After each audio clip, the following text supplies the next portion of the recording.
Ayun. So, good evening guys. Ngayon po ay Thursday, April 30, 2026. So, very bad yung galaw ng market natin at parang dead cat bounce yung nangyari sa kanya, 'di ba? Kasi lumakas na naman yung yung net foreign sell ng market natin. So, hindi natin akalain na magtutuloy yung downward trend ng market natin kasi mas mababa pa tayo sa sa last 2 days na trading natin. So nag-drop tayo sa 5,833.64.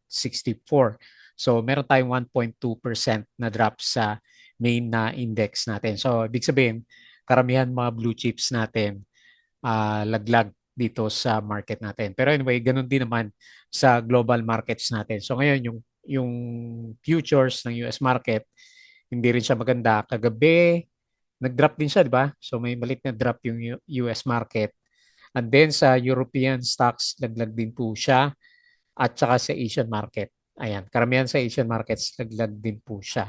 So ngayon, ang pinag-uusapan na, naghahanda ba yung Iran at saka US para sa resumption ng kanilang laban? Kasi para hindi pa rin nagkakasundo, di ba? Iran at saka bandang US natin. Tapos kasama na rin siguro sa negative sentiment ng market.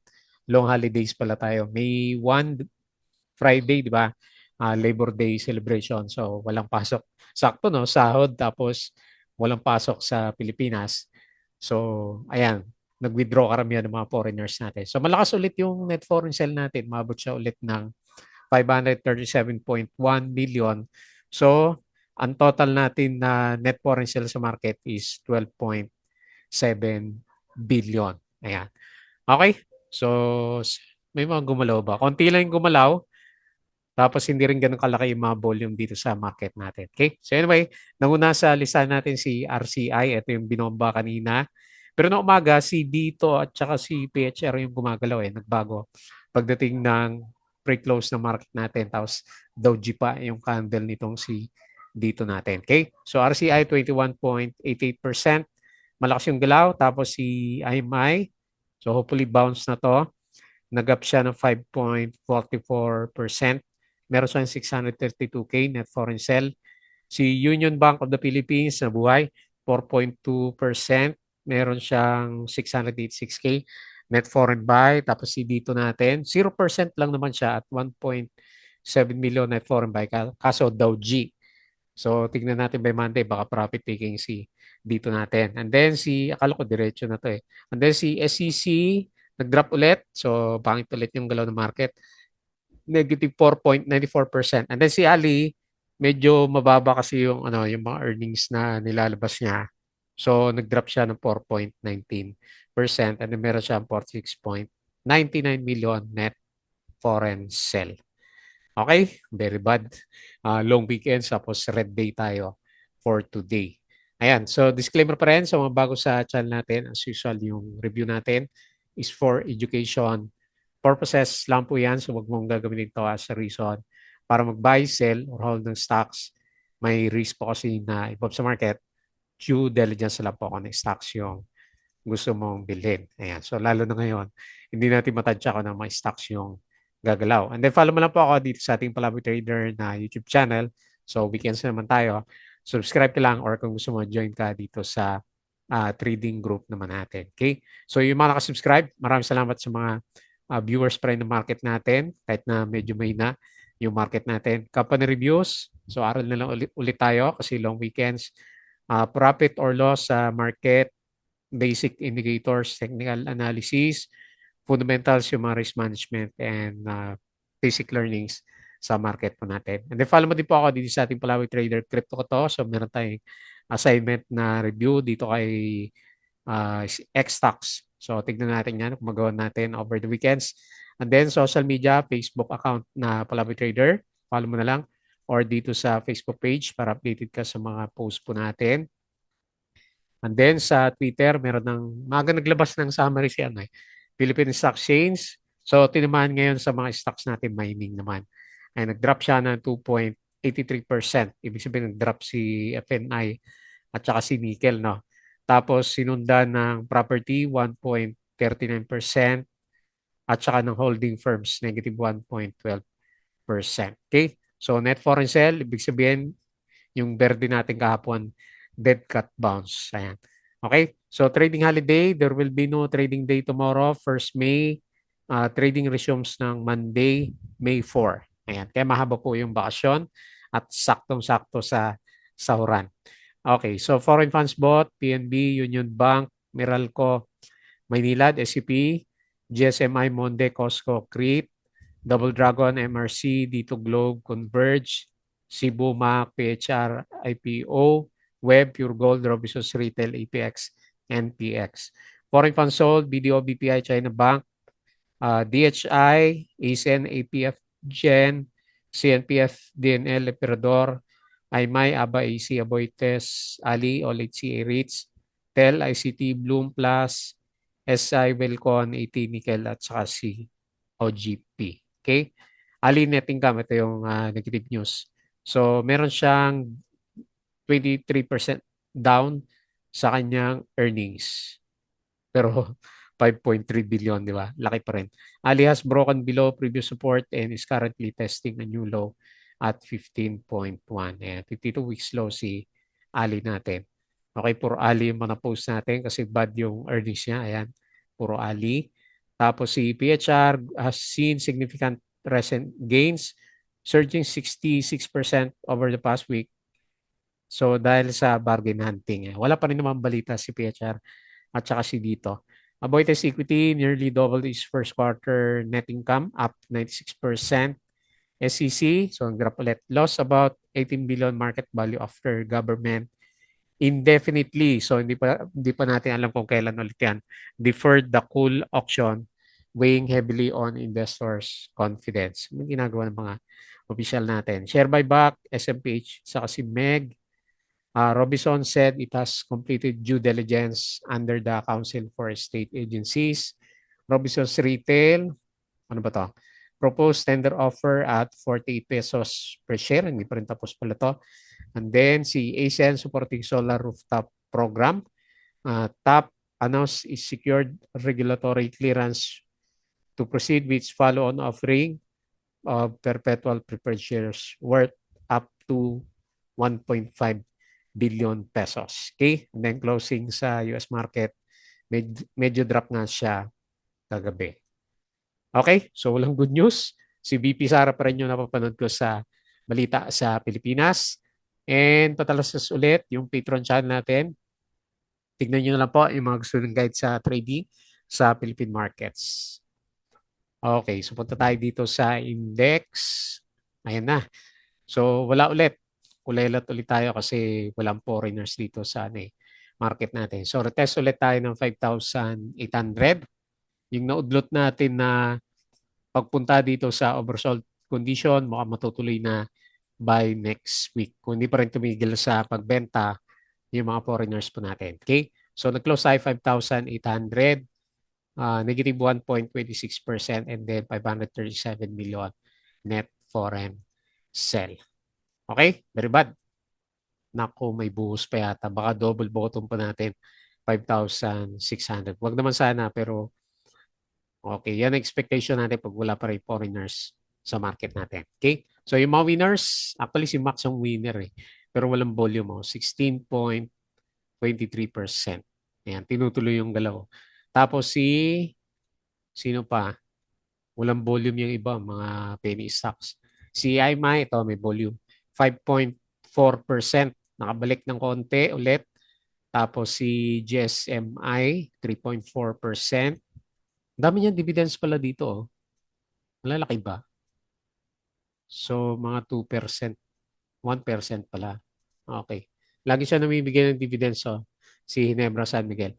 CPG, 3.03%. Okay, nagbabounce. Si Aboites, maganda yung earnings. Hintayin natin umakit to. Nag-up na 2.65%. Tapos, si X, may volume si X, 1.67%. Okay? So, yun yung mga movers sa losers. Marami. Nanguna si BHI, minus 5%. Tapos si SCC, minus 4.94. Okay. Ano ba yun? Minus 12%. Ayan. Sino ba yan ng mahinang income? So, nagda-drop. Yari yung mga stocks natin. 80, minus 4.4%. CNPF, minus 4.36. Naku, all-time low din sa 52 weeks low din si CNPF. Ali, minus 4.19. Puro 52 weeks low. Yung mga blue chips, wala yatang igagalaw yung mga stocks natin. ANI, minus 3.7. FNI, minus 3.69. At saka si APX, puro nag-profit taking na. Yan. Minus 3.6%. Okay? So, ito yung mga movers sa market. Silip tayo ng konti dito sa global market. Yung pa rin naman, Strait of Hormuz pa rin naman yung pinag-uusapan dito. Or yung imminent na threat na matuloy yung pag hindi nagkaroon ng medyo magandang linaw yung ceasefire sa Iran at saka sa USA natin. Okay? So laglag kagabi yung US pati ngayon, medyo mahina din. S&P futures minus 0.09, Dow futures minus 0.51, tapos Nasdaq plus 0.03%. Europe mix pero drop karamihan, at saka Asia markets drop din siya. Yan. Crypto mahina din. So, bumabalik sa 75K si Bitcoin, Ethereum 2.2K, XRP 1.37, BNB 616, Sol 83, then si Dodge 0.11. Ba si Dodge nag-up po? 0.11. So, umakyat siya ng 5.41%. Okay? So, very bad yung market globally at saka locally. So, silipin na lang natin yung mga trending stocks. Okay, so unahin natin si RCI. Siya na dito sa listahan natin kasi nag-spike ng malakas yung kanyang price action. Pero maliit lang naman yung volume niya. Nasa 1.8 million lang siya. So baka pinitik lang tong si RCI natin. Silipin natin yung 5-minute chart. Pero hindi, no? Meron may nagtulak kay RCI natin. So tingnan natin by next week kung ito yung next na flavor of the day natin para sa mga penny stock. So nag-close siya 2.73, 21.88%, and then 0 yung net foreign buy. So wala namang catalyst to kasi sina OPM din yung di ba, gumagalaw ng price action kanina. So currently hindi pa naman siya breakout sa resistance, no. O dito na lang. Kaka-breakout niya dito sa MA100. Good sign din, di ba? Kasi first time niya nag-breakout sa MA100. So, tignan natin by next week kung itutulak to hanggang dito sa next resistance sa 3.13. Ayan. So, medyo kulang lang sa volume pero pwede na, di ba? Okay? So, overbought siya ng konti, RSI 70, and then nag-start pa lang na mag-up yung MACD formation natin. Okay? So, wala naman tayo nakitang catalyst kay RCI. Next, IMI. So, may bounce din ulit. So, pangalawang bounce sa MA100 o pangatlo na. 1, 2, 3. So, nag-breakout ulit siya. Tignan natin by next week kung ano ba yan. Totoo na ba yan o retest pa rin sa MA100 natin. Okay? So, kung didiretso tayo, meron tayong trend na nabubuo dito sa MA100. So, good sign kung makabalik tayo dito sa retest para sa 4.16. Okay? So maganda yung RSI niya, nandito sa above ng 50, and nagre-recover na rin yung itsura ng MACD formation niya. Volume medyo may na. So nasa 3 million lang kasi si IMI. Nag-close siya 3.68 and then 5.44% up and 632K net foreign sell. Okay? Next mover, si Union Bank. Yung ibang banks natin, laglag, no? Ito naman, nagtatry mag-breakout sa MA100. So, hindi pa siya nakaka-breakout. Sakto lang siya nag-resist sa MA100, pero good sign. So, ito, nag-diretso yung drop niya after ng stocks, ano niya to, di ba? Stock rights offering last 2024. So, mali mo, ito na, nakalimutan na yung previous na stock rights offering natin. Okay? So, good sign kahit pa paano, nag-stay siya dito sa RSI 50 level natin, and then okay din yung tsura ng MACD formation. So tingnan natin kung itutulak to by next week. So nag-close siya 26.05, up ng 4.2%, and then 686K net foreign buy. Okay? Next, mga kadito, Natix. Si dito natin 0% pero Dow G yung kadila natin sa kanya. So watch out na lang doon sa mga holders natin. Hindi na siguro maantay kung may good news o wala. So meron siya false breakout dito sa piso. So tignan natin, magre-retest to, no? Maghanap ng support. Hopefully kayanin niya ulit dito sa MA9. Kaso yung natin na balita, wala pa rin, no? So overbought pa rin naman siya. RSI 72 yung galaw niya. So bullish pa rin yung mga indicator. Kaya lang, ayan, nakita mo na, lumabas na yung Dow G para kay dito natin. Okay? Hopefully hindi ma-break yung MA100. So piso, yung closing price, and then meron siya 3.7 million net foreign buy. And then next si SEC, sumabay lang sa index. Naging dead cat bounce yung galaw niya at mukhang ipipil niya yung gap dito sa 26.26. Worst case scenario, retest tayo dito sa 22 kasi bukod sa baba yung earnings, minus 12% yung earnings niya. So, hindi natin alam kung kailan yung next na bidding. Bakit naman kaya pinahinto na naman o hininto na naman government yung bidding natin? Mag-oversold tuloy si SEC. Okay, so bantayin na lang muna natin kung saan yan magkakaroon ng support. Nag-close siya 26, minus 4.94% and then minus 9.6 million net foreign sell. And then sa blue chips ulit, si Ali naman, lalim nitong si Ali natin. So 15 na lang, no? From ilan ba to? 30, no? So laki na. 50% na yung drop nitong si Ali natin. So walang panama yung pagka blue chip niya, no? Laglag. So naghanap pa rin ng support. So ang pinakamalaking trend niya dito, kung ito yung susundan niya, clone natin to para makita natin yung trend niya.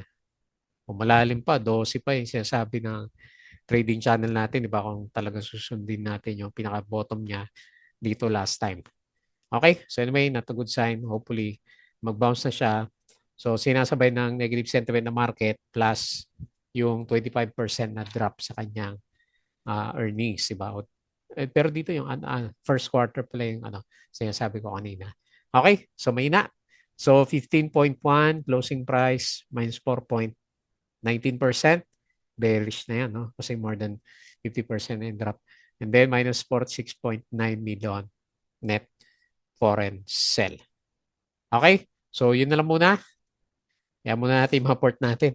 Enjoy na lang muna yung mahabang bakasyon sa Philippine markets. Hindi pa rin naman maayos yung Strait of Hormuz natin. So malalaman natin over the weekends yung mga bagong updates na naman na balita. Okay po. So yun lang muna. Very bad Friday. Rather Thursday. Bago tayo mag-close, please don't forget to subscribe ulit dito sa ating Palawi Trader na YouTube channel. Join ka lang sa group kung gusto mo ng guide. Crypto to, follow mo na lang. Abangan mo yung upload natin. Facebook account, Facebook page, Twitter, and Patreon sa mga gusto ng guide. Sali lang po kayo sa group natin. Okay? So yun lang. Maraming salamat. Happy long weekends po.